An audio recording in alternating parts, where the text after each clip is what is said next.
I went to college at Savannah College of Art and Design, majored in animation, and out of school, I got my first job. I worked on Donald Planet of the Apes, and then after that, I moved to Texas. I worked on some commercials, and then I moved to California. I worked on video games like Transformers and Deadpool. I moved to LA, got married, and I worked on some more movies like Hunger Games, Planet of the Apes again, some other, like Goosebumps and some other stuff. And then I moved on and I went back into gaming and I worked on Call of Duty and Smite and ended up in software, worked on Doom Eternal, pre-production and Doom the Dark Ages. And then I wanted to go indie, so I decided to jump ship and I went to Unity, the game engine Unity. And I was there for 2 years and then they decided to lay off 25% of the company. So my whole department was let go and I decided to do my own thing after that. What has all of that taught you? I'm sure there's some things to learn as you've been able to go from these different IPs. Some of them are really big names. What are those situations like compared to some of the more indie situations? Well, I feel like I'm not especially talented. I work extremely hard. Just being around other people that are super talented is just like, you just grow so much being around super talented people. So I think that's what I've really learned from working in those big places, learning how people do things and just growing, being around excellent people. And so where did MDEV come into this? How did you find your way to MDEV or get connected to it, and then lead me down the timeline of events of how this came about?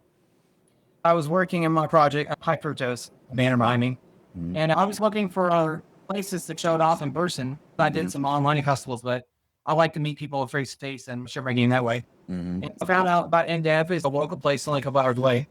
And so, yeah, I took High Fructose there, and it was a really great experience. It's my first time showing it in real life versus just online. Yeah. And so how long had you been working on it, and how polished was it? How were you feeling as you were getting ready to unveil this for the first time to some folks? Yeah, so I got laid off February 2023, about a year and a half ago. So I got laid off and I started going full time on it. I guess I was working on it for about a year at that point. And yeah, so I got to show it off after a year working on it. And you won Best in Show. Is that what it was? What came with that experience? How long did you have to present it to me how it went when you took it there? Yeah, so MDEV had a pitch competition hosted by Exola. And so 5 people got invited. And yeah, so I went there and I never really pitched that game before. So it was the first time for me. But I came pretty prepared. I had a nice pitch deck. And yeah, so there was 2 or 3 other guys on before me. And then I went up there. We had 5 minutes to pitch. I had my pitch deck and ran through it. Luckily, I won that. Do you feel like, I mean, you say you had never pitched anything before, but that whole idea of selling your game or idea to people, do you feel that experience was important? Do you think that was like something that is moving forward is going to be tied to, you know, the things you do moving forward, like having to actually sell the game, things like that? Yeah, so I'm an indie dev now, so I do want to pitch to publishers in the future. Just getting the experience of pitching. There's a large group of people going out the hallway, and it was pretty intimidating. Getting that experience of talking to a group of people and being confident, yeah, it is very, big learning experience for sure. Since you had that success and experience, what would you say were some of the pros and cons of it? Some of the things you learned versus like some of the things you might have thought were the case where it's like, oh, it's not really like that at all. How did that sort of all come together for you? Well, I did a ton of research. I just found a bunch of different pitch templates and stuff like that. I had to research, like, what's a publisher looking for a game? And I want to speak to what they want, not necessarily what I want to show. So you have your audience in mind when you're pitching something. And so that's the biggest thing I was kind of going into. I guess you were asking about the cons of it. Some roadblocks you might have ran into, or some things that like you were like, oh, I didn't realize this was going to be this intensive, or anything of the sort. Was there anything that you ran into that was like, whoa, I wasn't expecting that part? Not really. I think it was all positive. I don't think there was any cons to it. That's pretty good. Especially if that's your first game, being able to do all of that. You say you're pretty prepared. That's pretty cool. So I'm pretty sure that gives you a bunch of confidence moving forward as far as continuing to pitch your games and continue to do the things that you do. I don't know if you call it a con, but like something I can improve is just like the flow of my pitch deck been a little tighter. And like there's some moments I noticed like the audience kind of like, eyes started on the back of the forehead. There's different places I could have tightened it up. I got But yeah, you. for the most part, it's pretty good. Yeah, pretty cool. And so now you're transitioning to being an indie dev. How has that transition been from knowing how big companies operate to now having your own thing and being able to pull together these resources and the different things that you want to implement? Like, how has that been, that transition? It's like a good and bad thing because like you can do whatever you wanted, which is also a bad thing because when you're on your own, you get to make good decisions. And, you know, when you have a team, you can bounce ideas off people and like, okay, that's actually not a great idea. There's that instant feedback you have with a team versus like, I'm solo most plays. I think that's the biggest con to indie development. But it's also really cool too because I don't have a boss telling me what to do. Right. Yeah. So yeah, there's pros and cons to it.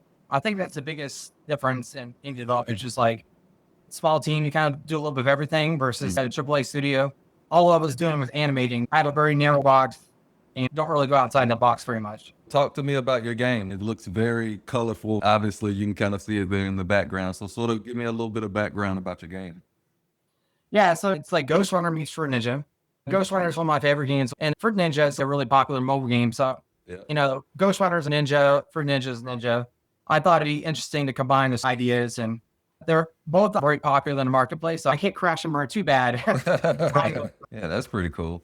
And so how has the rollout been with MDEV? I'm sure there's other things you're looking to pursue as far as pitching your games and getting your game out there. How has the reception been? It's been really good. It's extremely competitive out there. When I first got into this, I kind of thought like, I'm going to, you know, nail this and like, because I have a lot of experience, you know, working in AAA. Like it's like starting your career over basically, because you're not working for a big company that has a huge audience. You have to build your own audience. It's like completely starting over the career. That's what it felt like for me anyway. But yeah, it's been very positive. I just went to PAX West. I got several hundred people play the game and it was really positive.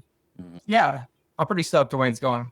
Since you have experience pitching a game now, someone who is starting to, you know, just starting to create their idea, their game, and they want to get ready to pitch an idea, what's something you think would be really helpful for somebody trying to do the same thing you did? Yeah, so when I started making a pitch deck, I made it all informational, like strictly like this is what the game is. But then I started reading some posts about like, pitching. A game is supposed to entertain people, and a pitch deck is supposed to entertain the audience. You got to approach it like you're going to entertain the people listening to you versus just giving all these technical details. Right. Well, I think it's that kind of mind shifts change that could really help people when they go into it. And I can pull up my pitch deck and give you a couple things that I think were helpful. Cool. Let me share my screen. So this is the first slide. I hired a really awesome artist. I think for anyone that's going to pitch, unless you're a super awesome artist, I wouldn't do it yourself. This is the first thing people see on a Steam page. You feel instant connection with the audience, right? So I led with the trailer. And it's very clear what the game is after you see the concept art in the trailer. So you know exactly what the game is. And then I followed up with the elevator pitch. It's just really nice, clean, like all the big puts you want to see in the game. And then this is the gameplay loop. And it's really clear this is what the gameplay loop is. And then I showed my characters and kind of showed my inspiration. Like this is from Teenage Mutant Ninja Turtles. And well, I kind of came up with the cast of characters.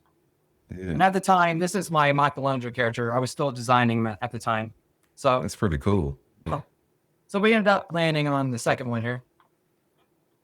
And then I showed what kind of enemies you're going to fight. And then I kind of broke down, like, you need to choose your weapons wisely. And then so these gifts are really old now at this point, but like, you know, the human eye is really drawn to the motion. I think anyone that's making a pitch deck, like try to make lots of gifts and that sort of thing.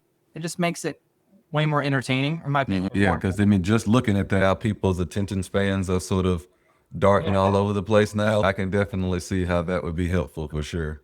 More gifts. And just more eye candy sort of stuff to get people excited, like my dragon fruit and that sort of thing. That's my jam right there. I love me some concept art. And then, you know, some more gifts, explain the narrative. And then like the social cred, like if you had some kind of social cred you can put in your pitch deck, validating your idea, I think that's super helpful. Social proof. Yeah, here's just some more social proof that Discord, and then I got a mailing list. So anything you can put in there to show social proof that people might be interested in your idea. The people that are wanting to fund games, they want to know this is probably a slide that could be improved a lot, honestly. But I just wanted to show the opportunity. This is very vanilla kind of thing that could have been improved upon. And then production timeline. People want to see that you're organized, you know. And then I show the team Yeah. and this kind of my work history. With more concept art. And like kind of a summary with nice GIFs, to kind of keep people engaged. Then I ended on the contact page. I also found this awesome resource from Raw Curing. Several publishers have really nice resources, but they have this folder called Pitch Stuff. You can go through here. It's a very vanilla template, so you don't want to copy it. This is what a publisher wants to see. This is like a gold mine. They want you to PowerPoint your idea. They want you to, like you said, the way you pieced it together. They want to see what it looks like. They want to see that people care. They want to see that, you know what you're doing and all of that good stuff. So like in AAA development, as an animator, if I'm going to apply to games, I don't want to have super realistic animation. That's not their style, right?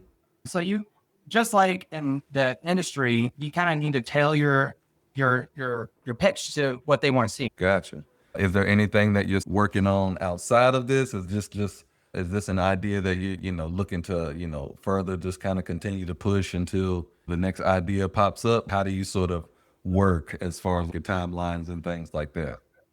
Yeah, so I'm going to release the game maybe this year or early next year. Okay. And then I have a second game, a mobile game, that's a really small project I'm working on. And it's a project with my wife. She's a psychologist, so we're making a game, help couples connect on your phone. Like it's a very small side project. And then I have my biggest game idea I was working on first. And then I realized it's too big of a game idea, so I shelved it. And then I worked on High Fructose because it's a smaller thing. So my next game is going to be probably a bigger game. Gotcha. We'll have to look out for that one then. If you want to let people know how to find you, your links and how people can find High Fructose and, look up everything that you got going on. Yeah, so I'm just Chris Cantero on X or Twitter or whatever you call it nowadays. And then Chris Cantero on Blue Sky. And I'm on every social platform, Instagram. And then High Fructose is my Steam page. And honestly, if anyone needs help, I'm willing to share anything else you might have questions with. I'm no expert, but I'll post where I can. Thank you.